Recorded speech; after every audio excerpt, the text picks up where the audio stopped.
conflict is one of the major drivers of displacement in Ethiopia that has caused a complex humanitarian crisis.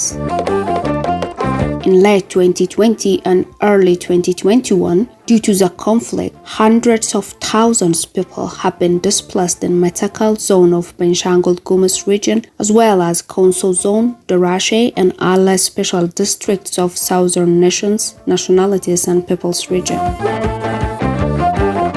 In order to rehabilitate people displaced due to these conflicts, Ethiopian Red Cross Society, in partnership with the United States Agency for International Development (USAID), has been implementing a one-year project with a budget of $1.65 million in this area. Gosa Abera is a coordinator of the USAID project in Ethiopian Red Cross Society, and he speaks about the project. ፕሮጀክቱ በአራት ዋና ክፍሎች ይከፈላል። እነሱም አንደኛው የቤት ስራ ነው። ቤት የተቃጠለባቸው በግጭቱ ምክንያት ከቤታቸው ለተፈናቀሉና በከፈሊም ይሁን በሙሉ ቤቶቻቸው የተቃጠለባቸው ሰዎች ቤት እንዲገነቡ የሚሰራ ስራ አለ።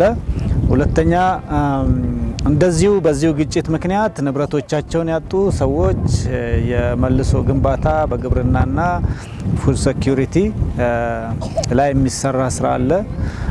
ሶስተኛው ከውሃ ጋራ በተያያዘ የውሃ ተቋማቶች በአብዛኛዎቹ በዚህ ግጭት የተጎዱ ስለነበረ ወደ 6 የውሃ ተቋማቶችን መልሰን እንጠግናለን። አራተኛው ኮምፖነንት እንግዲህ ሰው ከተፈናቀለ የተለያዩ ጫናዎች ይደርስባቸዋል። የገንዘብና የንብረት ድጋፍ ብቻ ሳይሆን የምክር አገልግሎትም ስለሚያስፈልጋቸው ከሱ ጋር በተያያዘ ፕሮቴክሽን ላይ የምንሰራቸው ስራዎች አሉ። In collaboration with government sector offices and other NGOs, an assessment was made in the districts and Gabeles where the project was implemented. During the assessment, it was possible to see that people were displaced due to destruction of their property, water facilities, and other infrastructures. In addition, it was possible to see that the conflict had a huge psychological impact. Internally displaced people who have benefited from shelter construction and livelihood restoration describe the damage they suffered from the conflict.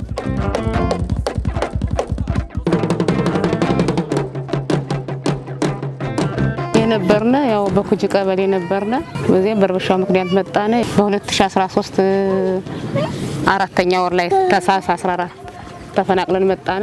እዚያ ምንም ያወጣነው ንብረት የለም። ከብት ምናምን በግ አንድ ቤት አንድ ጎጆ በግ ከብት እንደዚህ ወደ 20 ቆም የቤት ንብረት በሙሉ ቤት እንደጎረሰ እንደገና አልፎ ተርፎ ባለቤቴ ነው ካህኑን የልጆችን አባት አስቀሩብኝ። እግዚአብሔር ይመስገን ልጆች አልጎደሉም። አባታቸው ነው የቀረ እንጂ አሉልኝ። አሁን እንግዲህ እኛ ያለን እዚሁ ድንኳን ውስጥ ነው። 2 አመታችን ነው 2013 የጀመርነ እስካሁን ድረስ ያው እዚህ ነው ያለነ። ምንኖረው ያው እንደዚህ ሆነን አንድ ላይ ቁጭ ብለን አንድ ቤት ላይ 3-4 አባወራ ሆነን ያው አረቄ ያወጣን የተያለያየ ስራውን ይሄን እየሰራን እንደዚህ ያረግነ ነው ምንተዳደረው።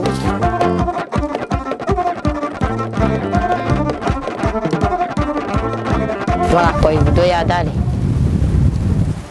قبل تايو قرقري مياري هيو قو صلاح قرر كذا عاقني بمانغو كم بو حدان انتك امداننا ورحن قايبيني قورو اقال كون اننا اخاي ورحن قوي سالي بابو حدنا فوحدة اشبا وسفوحنا بمانغو تعاقون الناس ودي ورحن قوي عاقين تاقي عاقو حيط احاقان ورحن قوي قايبا عاقوين تبت الناس با قورو قايننا با حبتنو ini harga babegi kira-kira kita hakni mungkin kita itu ada apa cuma kita ma ay hay bahna na elo kuyi ta ada baini bahna na tua yi udah bepisah hela rafa dan ke kaco ma bayi wa ay negesi wa heran na ሰካይ ጎሮባ ነጋላ ራፋታ ዳጊ ቆቲ ካሰን ሼግ ማለንደ ዳጊ ጎንደራታ ዲሰ ነጋላ ራፋ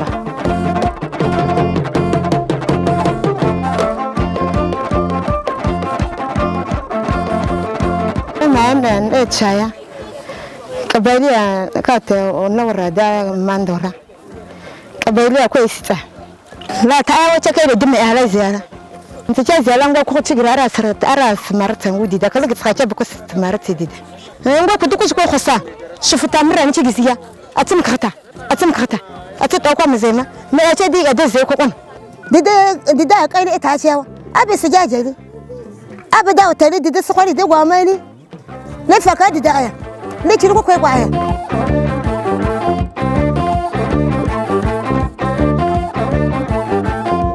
عندما خايو دبر سيدي وما ينقدمي برايو برغوندي سا أوروبانجا ومسكرم أولتجي أثناء سوسيا بنقول نيجي مسكرم سوسيا رايه أب مسكرم أراد ترى ديدان بوكمي كل شيء ترى أربعة من جوان نعايني عندي سيجو بيه هذا بتوت كقدم دي أسمع تناري حسي أي شيء على من نتورني ويبيز ساندبا كتما جينكا كرايه كذا أي كراتا مريكا كلوس كمان كذا غونيكا ساندي بحر كذا دباسو إيشان نكذا غونين أريجا إيشان هلا ورايه سمنا بريتا إيش هركا دباسو نيتو إيشان نسمنا بيجيتو وان سمنا بيداين جيتو وانغور أولادهم بيداين جيتو أنا قولي أخو بعد التمالي ينعني أسوري أسينو غاركو ديترولي سوف بعد إيشو بعد سوكنيو بيسا دا بدوري نسبة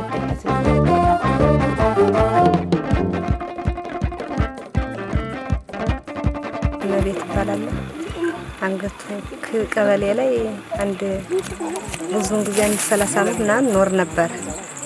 ንብረትም ብዙ ንብረት ነበር። ከብቶች ወደ 70 ቁሞች ነበሩ። ፍየሎቹም ወደ 40 ፍየሎች ነበሩ። እዚህ ቦታ ላይ ይዤ ኖርት ጎርነው ሁላ ነበር። እነዚያን ዘረፉ። ባዶዬን እንደሚወጣው ልጆችን በግድ ቦፋራሽ ወጣቸው። አንድ ነገር ይዤ ወጣው ነገር የለም። ባዶዬን በቃ ራቁቴን ነው። ስንት ልፋታችንን ባዶ ቀረን። እንግዲህ እኔ አሁን እንደብድ ፊቱን እንደብድ ልሆን ነበር። በቃ አሁን እየቆየሁ ትንሽ አሁን ተረጋጋው እንጂ እብድ ነበርኩኝ ራሱ። አሁን ግን ትንሽ መቼም እየረዳችሁን እያለ ትንሽ አይምሮን እያረጋጋሁ ነው ያለሁት። አሁን እኔ በጣም ነው የተጎዳሁት። ጉዳቴ በጣም ብዛት ነው። እኔ ንብረቴን በጣም ነው ባዶ ነው የገባው።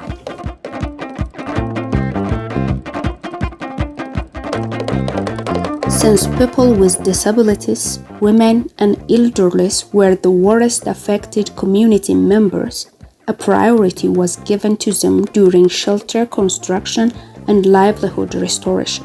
Cash was transferred to beneficiaries after they were selected through a preset criteria that was developed with the participation of government officials. From zonal to Gabale, community representatives and Red Cross volunteers who had received adequate training.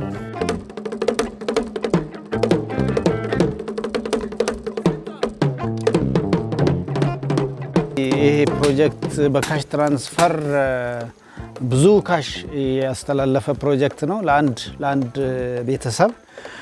ለምሳሌ ለቤት ግንባታ ወደ 34000 የኢትዮጵያ ብር ነው ለእያንዳንዱ ሰው የሰጠነው ወሱ ቤቱን እንዲሰራ። ይሄ ምንድነው የፋብሪካ ውጤቶችንና የሰው ጉልበት እንጨት እንዲገዙበት ነው። ሌላውን ራሳቸው ኮንትሪቢዩት እንዲያደርጉ ከቮለንተሮች ከማህበረሰቡ ጋር አርገው የጉልበት እንትን እንዲያደርጉ ይጠበቃል። ስለዚህ ይሄ ቆርቆሮ ይገዛል፣ ሚስማር ይገዛል፣ እንጨት ይገዛል። ለባለሙያ የእጅ የሚከፈል ነው።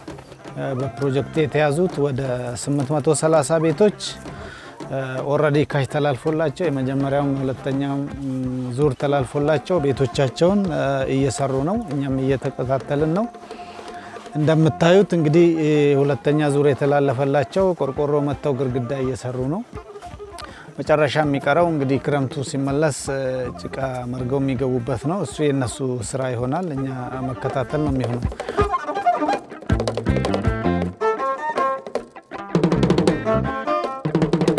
Mrs. Gutaye, a resident of Karkate Kabale in Alle Special District, lost her husband due to the conflict. In addition, Her entire property was destroyed and she was living in a shack with her 4 children. Currently, she has benefited from the shelter construction support offered from the project.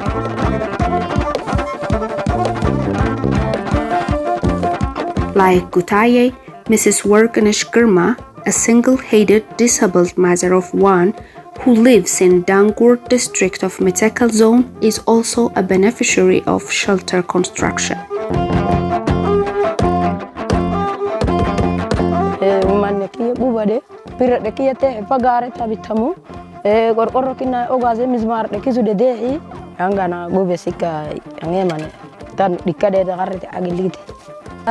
Corona gisaniba na kirkitupa sal de corona kige kodina di jomano akiman shegin malandai wagusu de sagi yegal gal malo wagusu de sagi Kecawa kakara beriyarna baulet mutul rakrasa nanda tara les ko gole baba kaca kasan lo baba ba caga nda takwai nse ka kamalar tsara nan ga kai o hali kala kodar kalile torka mutsaha مرة هواي كلرا مستجن هواي كلام ماما أقول تايم هواي سرا لما ماما أقول برا مستجن كوش رصاد كورا ما كأي كمان ما كأي نقدمي لك وهدي أنا ولا في لقول لما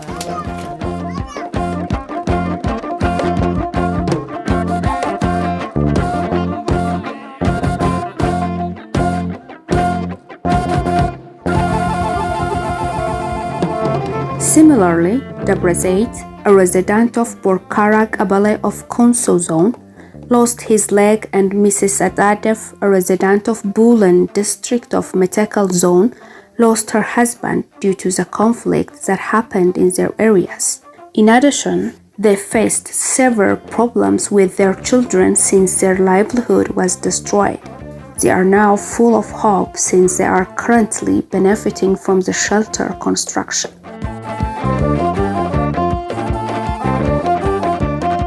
بعد عندي أهجم باقة باية أسير ودوس مباية شران تومين قاسي كلا كلانة ما نقول أي سوقي عندتني نيجو أموداس هيك عندي هيك ده لقي ده شكل قاسي تقول قبل نقول أنت أجنس بلا كول سو نقاسي فلا قبل كول نقطيني كابونو روب نيايه أنا نجيب شو قاسي كلا مباية كابونو ما نقبل جنينيه وانا قاعد أتاك كابونو نجيتو أدو ما نقايدو روب ما نقايو وده دي قوي بيس نكودي سترونيه أقوله سوي كل ما نيجي سميت أنا غار غاريكا وغيرك أده ميلو زينه أكا بدو سكاهر بسمو أكا فاندينغ دو مانيكا هذا بيشينكا لما تيو ما سيكو سي قاتيه أنا أقدر تنقل ده سنة شكايدلو بحاجة دي ما هو إيدينغا منو كبن زوجدينه خولو سينغا تو مني أقدر تنق ما يبروس خانوك إيه بس أرجع جارنه ديغو سيا هيغان دي مالا حسابو تانا لغان غبي ديغو سينغني نيه جنن قلمه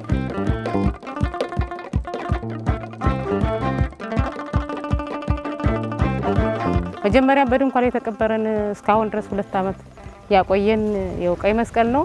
አሁንም ደግሞ የው ከቤት አድርሶናል።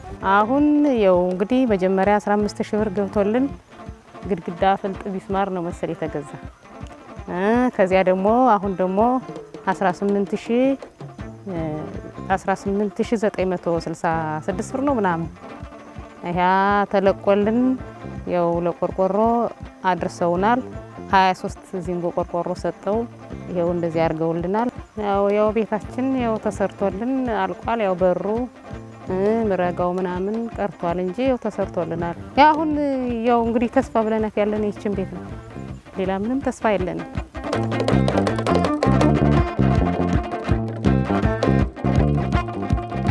Livelihood restoration is among the 4 major sectors covered by the project. It has been implemented by transferring cash to help communities, buy agricultural tools, local seeds, and sheep or goats to improve the lives of internally displaced people.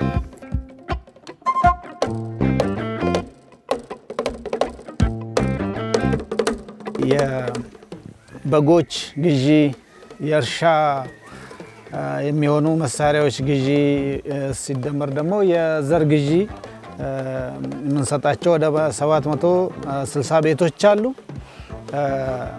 360ዎቹ ደቡብ ላይ ናቸው። ወደ 300ዎቹ እዚህ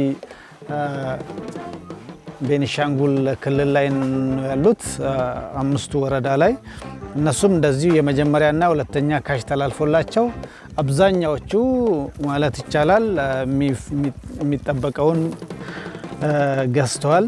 ለእርሻ መሳሪያ ግዢ፣ ለዘር ግዢና በግና ፍየል ግዢዎች የሚሆን ወደ 33500 ብር ነው ለእያንዳንዱ ቤተሰብ የሰጠነውና ይሄ ትልቅ ብር ነው።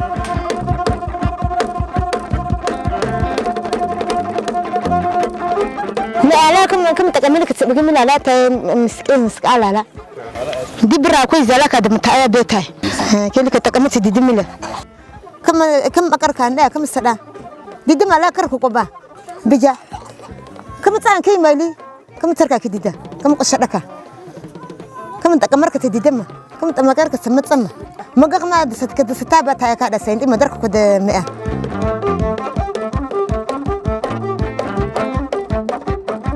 مخاوط تمام كنا نتكلم إنه بيدا قلنا مجا كبردا قلنا ماشي اللي بيدا وسيدو أي مسكرة كم أكون لنا خنن داسة أن تلدسة سبب بدي دمو أنت كلام بدي غنجر بدي البنت بدي أكافا بدي أمان كتبان شقة دلقلن خيري كده نه أيلام مر أمان إنهرنا أيلنا برشقة جا أيام أمان إكودنو خازنو لقاي ماني فقال لقى كلا دايسون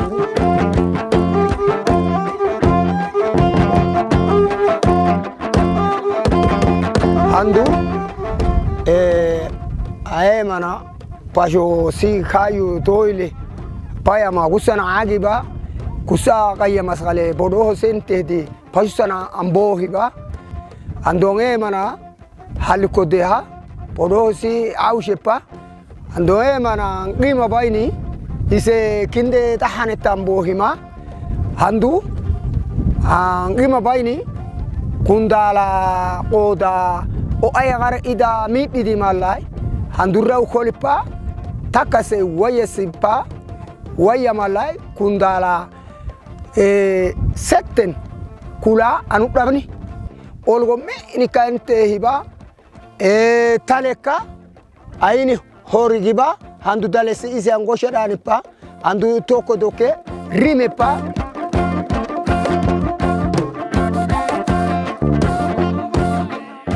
መስቀልና ያው እነዚህን ሰጣችሁን የአይናችን ማረፊያ ያው እንግዲህ እኛም ትንሽ እየተረጋጋን ነው። እኔ በጣም ደስተኛ ሆኛለሁ። እኔ በጣም አሁን ደግሞ አንዷ አደርሳለኛለች። የኔ ሰጣችሁን ያው እነዚህን እያረባሁኝ መጠቀም ነው እንጂ እንግዲህ ሌላማ እንግዲህ ማን አለ? Maintaining water facilities that were damaged due to the conflict is another area the project was focusing on. The maintenance has been carried out on 6 water facilities in both regions. This enabled the whole community to access water. Gosa Abara speaks about water facility maintenance in Benshangul-Gumuz region. እንደሚታወቀው ለዚህ ለክልሉ ወደ 1.6 ሚሊዮን የሚያወጣ የተለያዩ መለዋወጫ እቃዎችን ገዝተን እየተጠገኑ ነው። ድባጤ ላይ ወደ 20,000 ሰው አገልግሎት የሚሰጥ ውሃ ለ2 አመት ተቋርጦ ነበር። እሱን በእኛ በተሰጠ ማቴሪያልና እኛ ኦፕሬሽናል ኮስት ከፍለን ባለሙያዎችን አሰማርቶ የውሃ ቢሮ ሰርቶ አሁን አገልግሎት እየሰጠ ነው። እዚህም ማምቡክ ከተማ ላይ እንደዚሁ ከጧት ጀምረን ስናይ እንደነበረው የተለያየ ቦታ ችግር ስላሉ እሱን የውሃ ጥገናውን በማካሄድ ላይ ነው ያለው።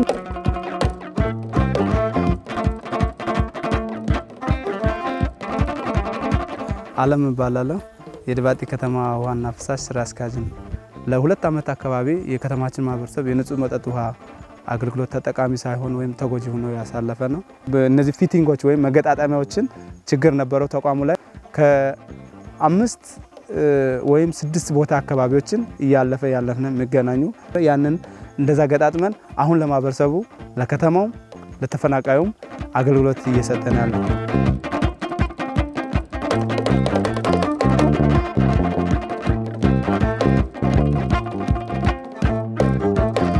The maintenance of the water point in Derashe town has brought great relief to Asras Getachew.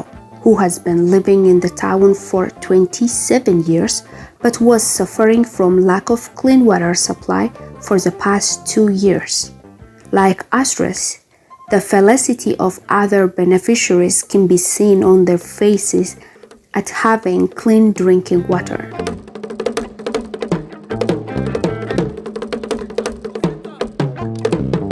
The psychological impact of the conflict on the community shouldn't be underestimated. With this in mind, one of the main activities of the project was to create awareness among the general public that displaced people should maintain their peace when they return to their respective areas. In addition to supporting the victims of the conflict through shelter construction, livelihood restoration, and water facility maintenance, extensive work has been done in all areas of the project implementation to make their lives stable.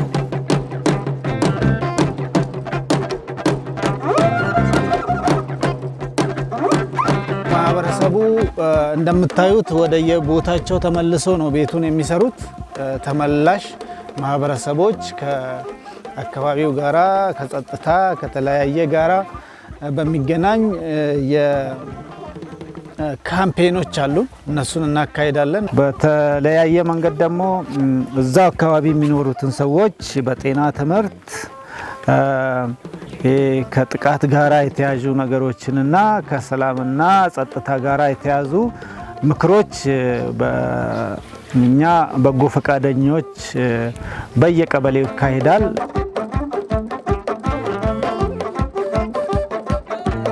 The role of volunteers was significant in the implementation of the project. A total of 174 trained volunteers directly participated in the project. The volunteers greatly contributed to the success of the project by coordinating the process of shelter construction and the purchase of goats and sheep, providing counseling services, providing support in the selection of beneficiaries, and monitoring and reporting the day-to-day performance of the project. ስም አበበች ገረሱ ይባላል። በኢትዮጵያ ቀይ መስቀል ማህበር ያለ ልዩ ወረዳ ማስተባበሪያ ጽሕፈት ቤት ላይ የበጎ ፈቃደኛ ባለሙያ ነኝ። እንደ በጎ ፈቃደኛ በርካታ ስራዎችን ስንሰራ ቆይተን በዚህ በዩኤስኤይድ ፕሮጀክት ብዙ ስራዎችን ሰራ ነበር። ከሴሌክሽን ጀምሮ እስከ ተጠቃሚ እስከ ማድረግ ድረስ ስንንቀሳቀስ ነበር። ስንንቀሳቀስ ነበር ነው 5 በጎ ፈቃደኞች ብቻ ነበር። እዛ ውጪ ግን በየቀበሌ ወደ 15 በጎ ፈቃደኞች በየቀበሌያት አፍርተናል። 15 በጎ ፈቃደኞች አሉ። እንስሳት ግዢ አለ። እንስሳት ግዢ ላይ እርባታ ያሉ ሰዎችን አብረን ገበያ በመውጣት አብረን እንገዛለን። ለባለቤቶች ያስፈልጋቸውን ድጋፍ እናደርጋለን እኛ እንደ በጎ ፈቃደኛ። ከዛም አልፎ ቤት ስራው ላይ ትልቁን ስራ አብረን ፕሮጀክቱ ጋር ቀይ መስቀል ጋር በመሆን አብረን እየሰራን ያለነው ቤቶችን እያገዝን ነው፣ አይዟችሁ እያልን ነው። የተለያዩ ስራዎችን ከጎን ሆነን እየደገፍን ያለነው። ዛሬ በቀርቀርተ ቀበሌ ላይ የምርጥ ዘር የጤፍ ስርጭትም እናደርጋለን። ቤኔፊሻሪዎቹ በየቡድን ያደራጅናቸው የጤፍ ስርጭት የምርጥ ስርጭቱን በቡድናቸው አማካኝነት ነው እዚህ የሚቀበሉትና ይሄንን የሰራነው ያው አምስቶቻችን በጎ ፈቃደኛ ሰራተኞች አምስቶቻችን ናቸው ይሄንን እናመቻቸው። አሁን ይሄ በአቶ ጉስያ መኮንን ማሳ ላይ ነው ዛሬ እዚህ ተገኝተን ይሄ የጤፍ ጨዳ አሲራ ላይ ተገኝቻለሁኝ ማለት ነው። እና አሁን ይሄ ጤፉ ምርጥ ዘሩ የተገዛበት ያው ቀይ መስቀል ማህበር ገንዘብ በሰጠው ድጋፍ ነው። እና ፍየሎችም ገዝተውበታል፣ እርሻ መሳሪያም ገዝተውበታል። እኔ እነዚህን ግለሰቦች እየተከታተልኩ ለኮንሶ ቀይ መስቀል ማህበር ሪፖርት በማድረግና እነሱን ሞቢላይዝ በማድረግ ነው እየሰራ ያለሁት።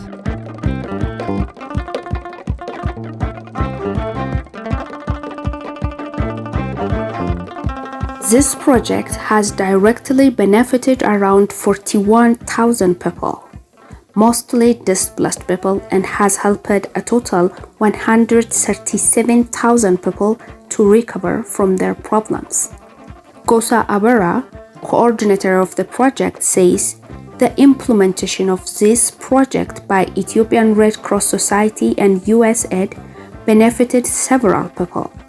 Besides, the displaced people have returned to their previous residence, built houses and started working on other activities to improve their lives.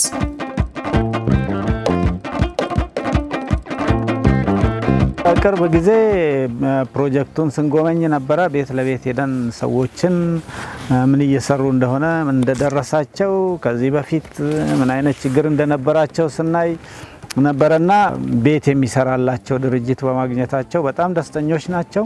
ሌሎችም እንደዚሁ ዘር ገዝተው ሲከፋፈሉ አይተናል። የእርሻ መሳሪያ ሲከፋፈሉ አይተናል። ፍየሎችን ገዝተው ቤታቸው ሄደን አይተናል እና በአሁኑ ጊዜ አንድ ፍየል ማለት ከ3000 ብር በላይ ነው። እንግዲህ 4 ፍየል መግዛት ማለት ለነሱ ትልቅ አሴት ነው። በአመት 2 ጊዜ አንድ ፍየል የመውለድ ፕሮባቢሊቲ ስላለ ስለዚህ ለነሱ ይሄ ትልቅ አሴት ነውና በጣም ደስተኞች ናቸው።